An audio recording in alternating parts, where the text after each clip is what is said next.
Hello दोस्तों, आपका स्वागत है हमारे चैनल में। आज हम आपको एक ऐसी घटना के बारे में बताएंगे जिसने पूरी दुनिया को हिलाकर रख दिया। यह कहानी है जापान के नागासाकी शहर पर गिराए गए परमाणु बम की। यह घटना न केवल युद्ध का हिस्सा थी, बल्कि मानवता के लिए एक चेतावनी भी थी। आइए विस्तार से जानते हैं कि कैसे यह त्रासदी घटी, इसके पीछे की वजह क्या थीं, और इसका असर किस तरह दुनिया पर पड़ा। द्वितीय विश्व युद्ध की पृष्ठभूमि। सन 1939 में शुरू हुआ द्वितीय विश्व युद्ध धीरे धीरे पूरी दुनिया में फैल गया। यूरोप, एशिया, अफ्रीका और प्रशांत महासागर तक युद्ध का असर दिखाई देने लगा। जापान, जो पहले से सैन्य शक्ति बढ़ा रहा था, चीन पर आक्रमण कर चुका था। इसके अलावा जापान का लक्ष्य एशिया में अपना प्रभुत्व स्थापित करना था। अमेरिका, ब्रिटेन, सोवियत संघ जैसे देशों ने मिलकर जापान और उसके सहयोगियों का विरोध शुरू किया। युद्ध ने हर देश की अर्थव्यवस्था, समाज और जीवन को प्रभावित कर दिया। जापान ने कई बंदरगाहों और शहरों पर कब्जा कर लिया था। इसके चलते अमेरिका और उसके सहयोगी देशों ने जापान पर कड़े प्रतिबंध लगाए। युद्ध लंबा खिंचता गया। जापान के शहरों पर लगातार बमबारी होने लगी।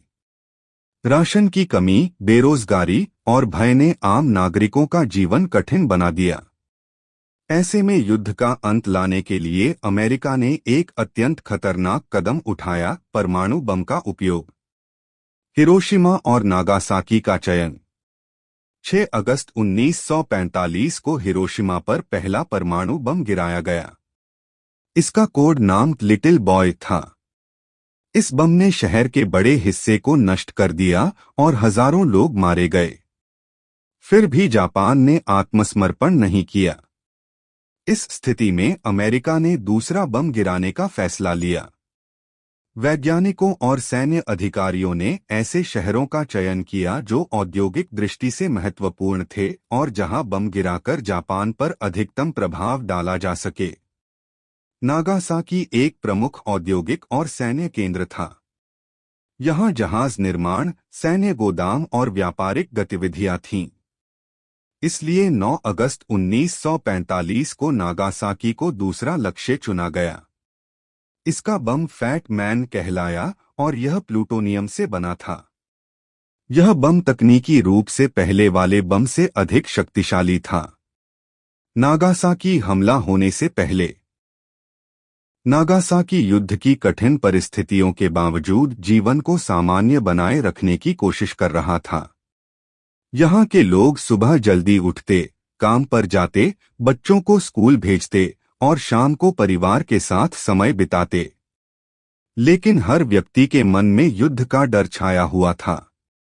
कई बार हवाई हमलों की चेतावनी मिलती। लोग बंकरों में छिप जाते, राशन कार्ड लेकर भोजन खरीदते। कई परिवारों ने अपने घर छोड़ दिए थे। फिर भी जीवन चलता रहा। बच्चे खेलते, बाजार खुलते, मंदिरों में पूजा होती और लोग एक दूसरे का सहारा बनते।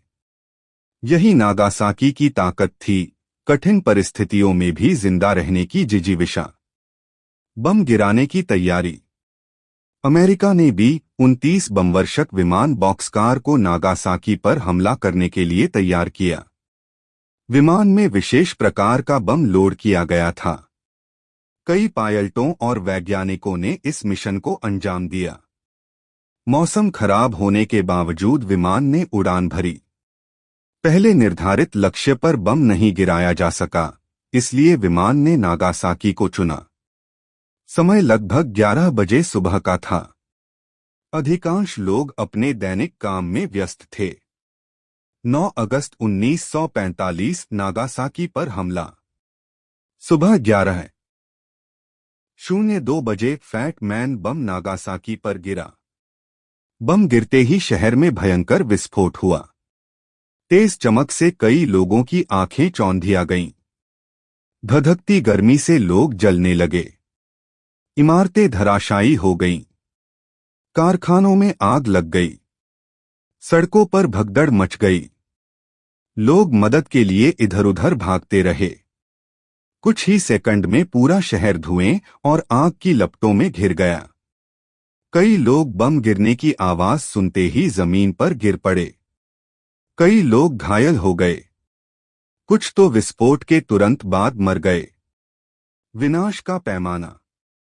अनुमानों के अनुसार तत्काल 40,000 से 70,000 लोग मारे गए। बाद में विकिरण और चोटों से मरने वालों की संख्या कई हजार और बढ़ गई। हजारों घर, मंदिर, स्कूल और अस्पताल तबाह हो गए। कई लोग बेघर हो गए। भोजन और पानी की भारी कमी हो गई। हजारों घायल सड़क पर पड़े थे। अस्पतालों में जगह नहीं थी। डॉक्टर खुद घायल थे, लेकिन फिर भी उन्होंने घायलों की सेवा की। नर्सें अपने जीवन की परवाह किए बिना मदद करती रहीं।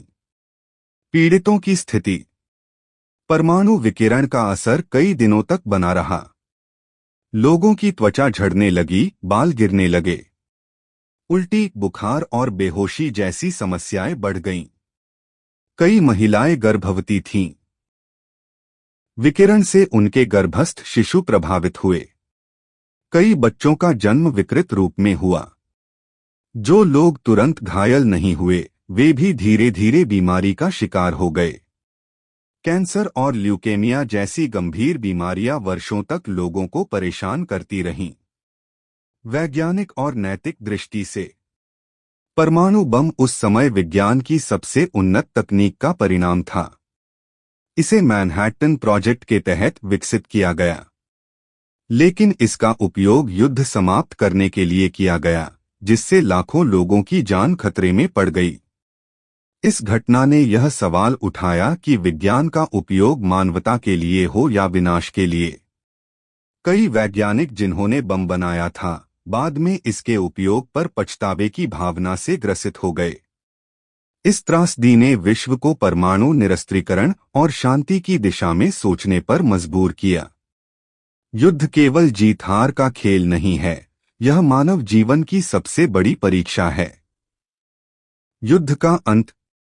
नागासाकी पर बम गिरने के 3 दिन बाद 15 अगस्त 1945 को जापान ने आत्मसमर्पण कर दिया। इसके साथ ही द्वितीय विश्व युद्ध समाप्त हो गया। विश्व ने राहत की सांस ली, लेकिन इस घटना ने सभी को झकझोर दिया। दुनिया को एहसास हुआ कि परमाणु हथियारों का उपयोग कितना खतरनाक हो सकता है। युद्ध खत्म हुआ, लेकिन नागासाकी के लोगों की पीड़ा कई वर्षों तक चलती रही। उन्होंने अपने खोए हुए परिवारजनों को याद करते हुए जीवन को दोबारा संवारने का प्रयास किया। नागासाकी शांति का प्रतीक। आज नागासाकी में शांति स्मारक बनाया गया है। यहाँ हर साल शांति दिवस मनाया जाता है। लोग इकट्ठा होकर युद्ध की त्रासदी को याद करते हैं और शांति का संदेश फैलाते हैं। स्कूलों में बच्चों को सिखाया जाता है कि युद्ध कोई समाधान नहीं है। विज्ञान का उपयोग मानव कल्याण के लिए होना चाहिए। नागासाकी का हर नागरिक शांति का प्रतीक बन चुका है। उन्होंने अपने घावों के बावजूद दुनिया को सिखाया कि दुखों के बावजूद जीवन को आशा के साथ आगे बढ़ाना चाहिए। हमारी जिम्मेदारी। यह कहानी सिर्फ अतीत की बात नहीं है। यह आज और आने वाले समय के लिए चेतावनी है। परमाणु हथियारों का खतरा आज भी पूरी दुनिया में मौजूद है। हमें मिलकर शांति का संदेश फैलाना चाहिए। युद्ध से दूर रहकर विज्ञान का उपयोग मानवता के लिए करना चाहिए। बच्चों को सिखाना चाहिए कि सहयोग और प्रेम से ही दुनिया को सुरक्षित बनाया जा सकता है। दोस्तों, नागासाकी पर परमाणु बम गिरना एक ऐसी त्रासदी थी जिसने पूरी दुनिया को सोचने पर मजबूर कर दिया। यह केवल एक शहर का विनाश नहीं था, बल्कि मानव सभ्यता के लिए एक बड़ा सबक था। हमें युद्ध से दूर रहकर शांति, सहयोग और समझदारी का रास्ता अपनाना चाहिए। अगर आपको यह वीडियो पसंद आया हो तो प्लीज लाइक करें, शेयर करें और मेरे चैनल को सब्सक्राइब करना न भूलें ताकि आपको ऐसे और वीडियो मिलते रहें। धन्यवाद दोस्तों। शांति का संदेश फैलाइए।